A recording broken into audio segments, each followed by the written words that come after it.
Welcome to Kenton Teaches. Enjoy the video. In this video, I will show how to set up Apex on TradingView. Start by opening your chart and selecting the Indicators button to add Apex. Next, choose the Apex indicator from the public library or your saved list, then apply default settings to confirm it appears on the chart. Adjust sensitivity and color settings to highlight peaks and troughs clearly.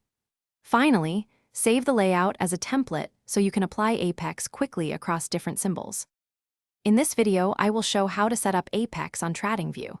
Go into the indicator settings and locate sensitivity, smoothing, and threshold controls to customize detection.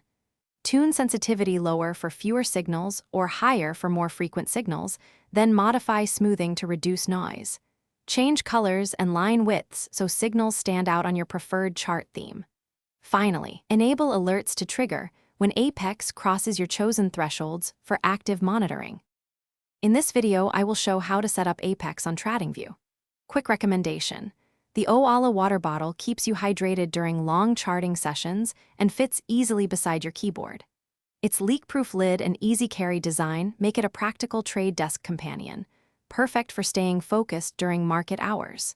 If you like this tip, please subscribe and like, and check the description for the link and other deals. Now let's get back to the video.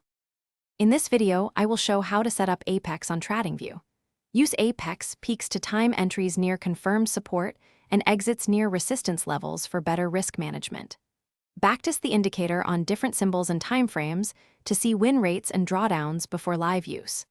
Add volume or RSI filters to confirm signals and reduce false positives. Keep a written rule set so you apply Apex consistently across your trades. Thanks for watching. Please subscribe if this video was helpful.